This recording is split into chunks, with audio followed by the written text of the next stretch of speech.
So the topic for today is finding joy in your relationship, parenting with purpose, and staying connected. I often see parents and teens at my practice, and the concern is how to foster a healthy, positive relationship within the house.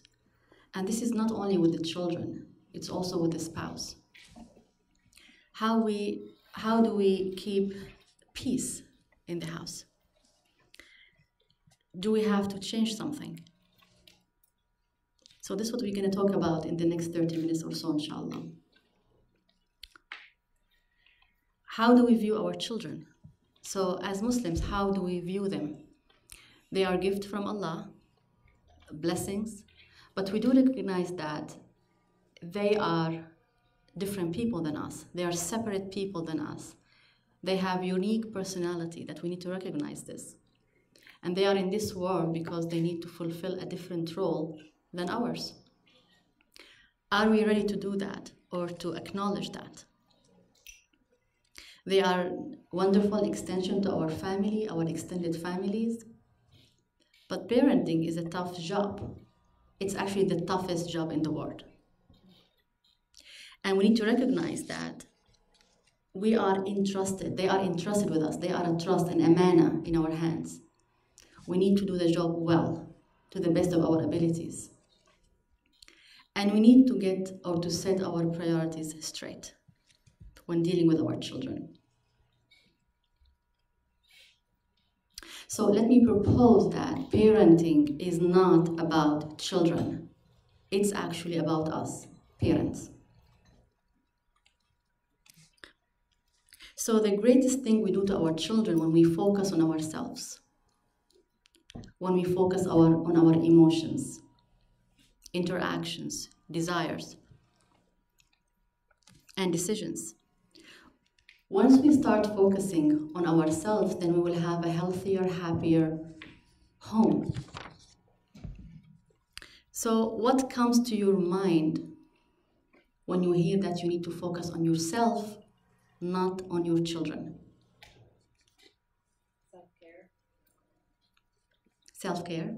What else? Working on changing yourself. Yes. And that will affect change in the children. Yeah. What else? So remember the last conflict you had with your child. And remember your reaction and theirs. If you are able to change your own behavior, do you think that would have impacted the result and the outcome of the conflict? So we need to focus on ourselves, what we say, what we do. How do we behave with our children? In the Hadith and in the Quran, we have been encouraged so many times to focus on ourselves. So I have examples here. In chapter 14, verse number 40 and 41, Prophet Ibrahim alayhi salam, peace be upon him, he said, Rabbi ghfirli wali walidayya walil mu'minin. He's asking Allah to forgive him first, then his parents, and then the believers. So he started with himself.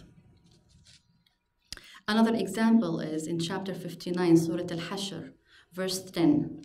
When Allah subhanahu wa ta'ala was talking about the believers, and they say, Rabbi ghfir lana wa li ikhwanina. So they're asking, believers ask Allah subhanahu wa ta'ala to forgive them first, and then their brothers. In chapter 66, ayah 6, or verse 6, Surah Al-Tahrim, Allah subhanahu wa ta'ala said, Ya ayyuhalladhina amanu qu anfusakum wa ahlikum nara. O believers, protect yourself and your families from hellfire. So Allah subhanahu wa ta'ala always is asking us to focus on ourselves first.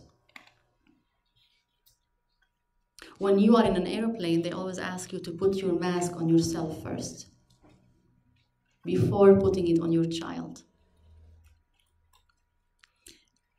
And this has a lot of meanings. First, to be able to control your emotional reactivity. Our biggest enemy as parents is our emotional reactivity. We scream, we yell. The silent treatment is screaming. One of the predictions of a divorce between couple is the silent treatment, the stonewalling. We're disengaged. We aren't screaming, so we're okay. But this is not the point. It's also screaming to shut people down. The people who we love the most, we shut them down. We talk to them in sarcasm, try to control them, criticize them. So we get overwhelmed, and then we get emotionally reactive. When we do that, what do we lose? Yes?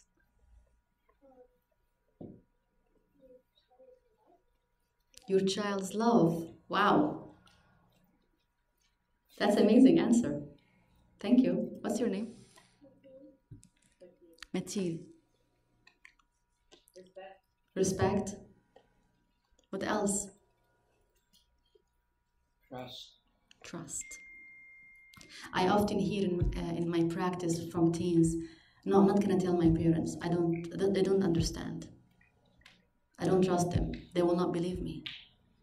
So we are losing the very relationship we are working so hard to preserve. We lose the connection, the closeness. As Mateen said, we lose the child's love. Can you imagine this? You lose the love of your own child. How many children, they just do stuff for their parents just out of obligation. There's no love, just obligation. So we want to be mindful of the impact of our words and actions on our children. They will think we are mean, we don't listen. This is the issue, we don't listen. Maybe if we give some time for them to talk and we listen, then we understand where they're coming from. Parents need to remain in control. So parents usually feel overstretched, overwhelmed, underprepared, underappreciated. But the only way to retain influence with our children is actually to regain control over ourselves. The only person you can control is yourself. You cannot control someone else, even if you try. So we want to control ourselves to behave well, even when people around us misbehave, including our children. This is the only way to influence any situation, to be in control. And this is actually scream-free parenting. To be a scream-free parent, you need to be self-aware. You need to have control over yourself and emotions. We need to be willing to take sole responsibility of our emotions, responses, and decisions. This is what we want from our children, isn't so? We want them to be self-directed, self-aware. How would they learn to do that if we don't model it for them? To keep your cool is to create a space. So parenting is about us, not about them. It's about to control how we react. It's to set the tone, the emotional tone in the family. Because once we set it, everyone will follow. Actions speak louder than words. We can say wherever, but if we don't really follow it with action, then what are we doing? We're sending mixed messages.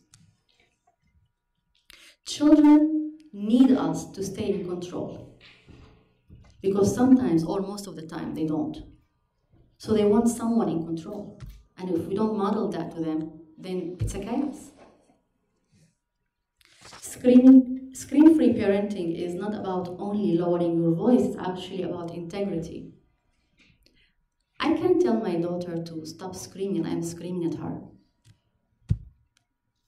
Don't call people names, but I'm doing that. So I'm allowed, I'm an exception. What is she getting from me? We need to actually walk the talk. If you are not under control, then you cannot be in charge. So in the hadith, the Prophet said that truly strong person, not the one who wrestles others down. Actually, it's the one who controls his anger. This is what the Prophet said. Are we following what we have been advised? So when we ask the children and tell them, please don't make me angry, we are actually depending on them for our emotional reactivity. It's actually our choice how we react. We need to take that choice back, not to give it to them. Don't make me angry. Imagine this. So what does it mean to be in charge? To be in charge, actually, to be able to influence our children, to motivate themselves, to influence them, to take the right question, to make the right decisions.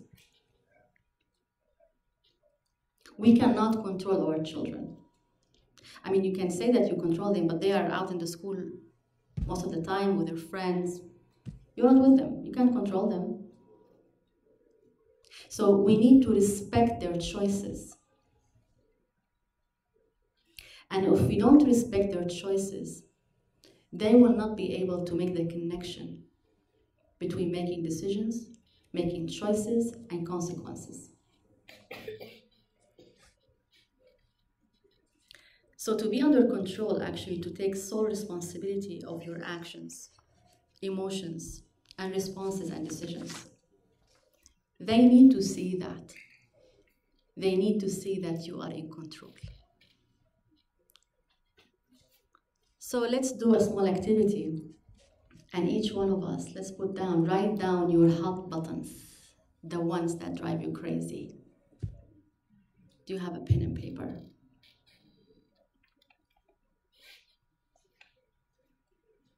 And then circle the worst one.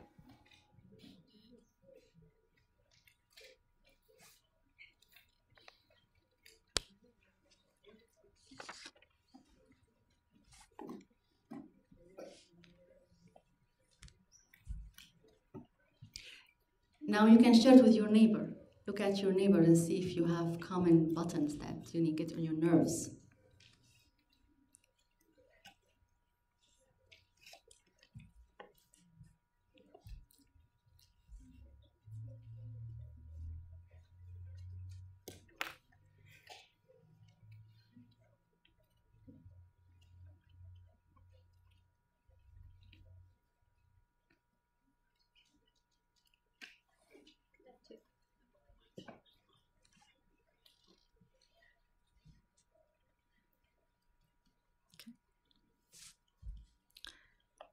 So growing up is hard to do, especially for grown-ups.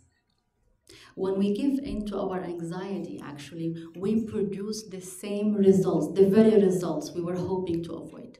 And this applies to everything in life, not only for parenting. In the Quran, taking full responsibility of one's actions is actually the key for success and divine forgiveness. And it was mentioned in several ayahs in the Quran, several verses. So we have chapter 7, Surah Al-A'raf, verse 23, when Adam alayhi salam, peace be upon him, said, when he was kicked out of paradise, he said, oh Allah, forgive me, ظَلَمْنَا أَنفُسَنَا, we have wronged ourselves. He took responsibility of what he did.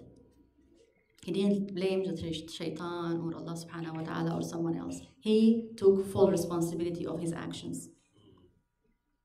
Also in chapter 21st, in ayah or verse 87, 88, when Yunus alayhi salam, peace be upon him, Jonah, when he said, La ilaha illa anta subhanaka inni kuntu min al-zalimin, there is no Lord but you, all praise is to you, I have wronged myself. So he took responsibility of his actions. So he can seek forgiveness from Allah subhanahu wa ta'ala, and then Allah subhanahu wa ta'ala accepted that from him and he let him out of the whale.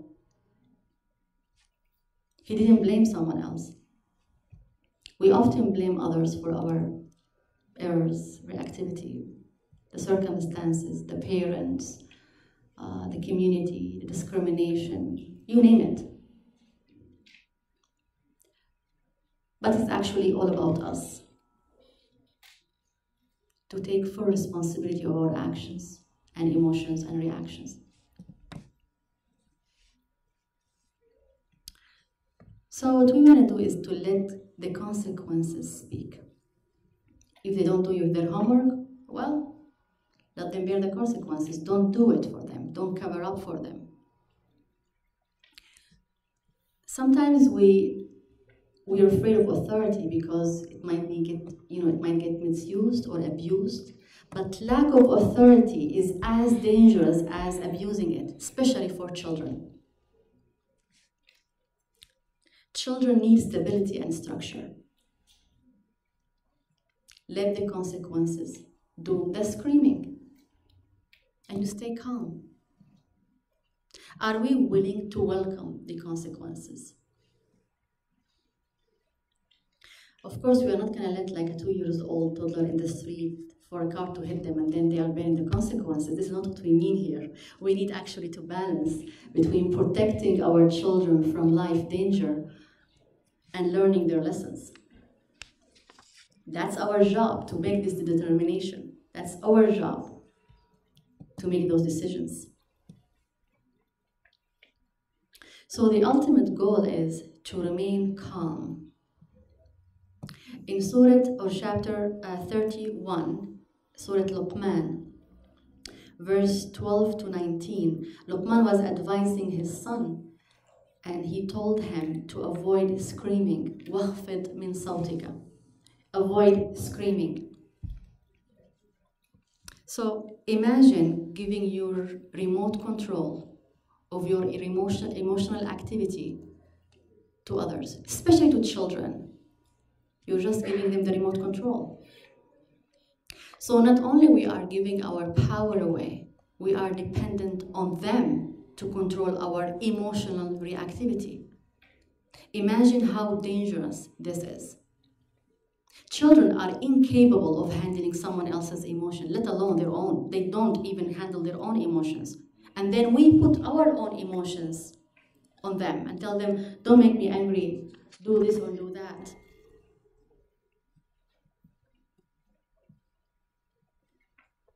Children need us to be in control. So we want to stay calm, but connected, not disengaged.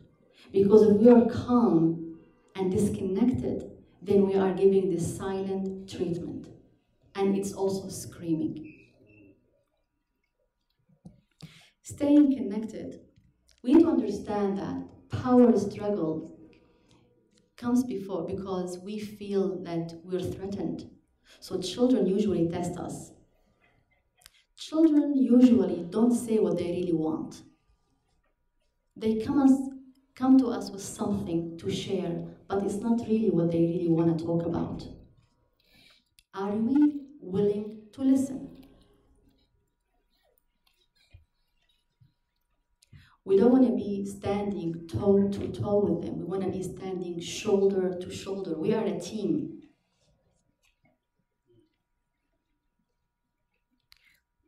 We need to take parenting seriously, not personally. So whenever they come to you and they say stuff, you don't want to take it personal.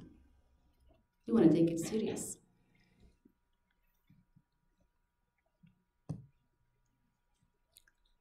Let your children surprise you. Help them to evolve, to make their own choices. But if you have a structure, then their choices will be in line with that. You need to set the table for your children and the family, and you need to make a place for everyone. So when the children know that they have a place in the family, they're heard, they're validated, they're trusted,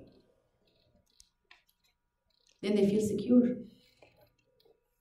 They will share stuff with you.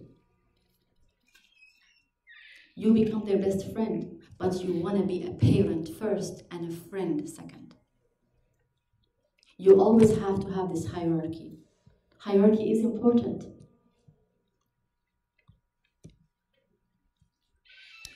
So your goal is not to stifle their emotions.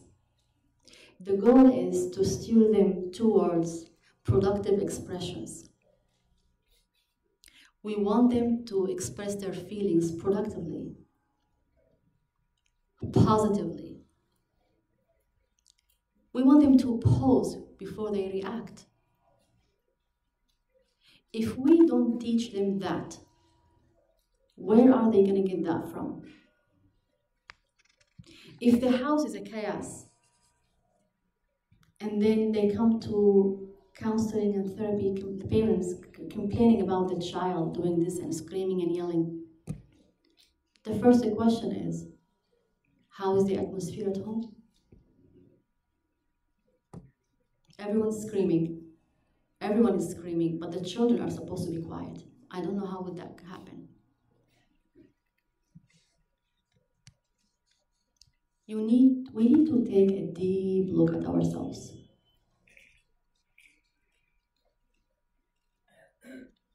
So how we connect with our children? There are so many ways. We need to acknowledge their feelings. Let them live their wishes in a fantasy.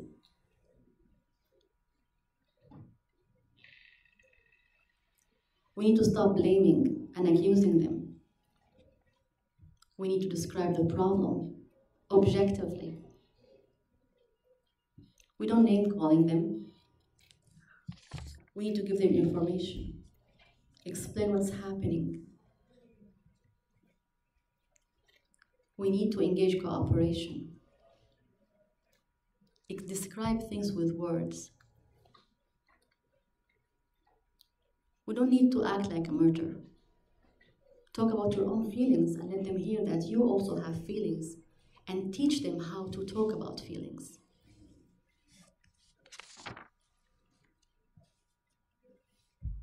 Instead of telling them, I said so, you can give them choices. So when you give children choices, you are actually promoting their ability to make decisions. They will make a decision to go by that choice, the second choice, or the third one. They are making decisions. But it is within the structure we are setting for them. And this is what they need. These tips, we can use it with parenting, but actually we can use it also with our spouses and other family members. Our first priority is to control our emotional reactivity, then to resolve the conflict at hand. So many times people get stuck with the emotional reactivity that no issue gets addressed. How many of us remember tough words, painful, hurtful words we heard when we were children? And we still remember them now, after 20, 30, 40 years. I'm not saying that the parent intentionally did that, but we need to learn from the experiences we have been through, not to repeat them with our children. Finally, I will leave you with that. Screaming, including silent treatment, is never a way to build a healthy home.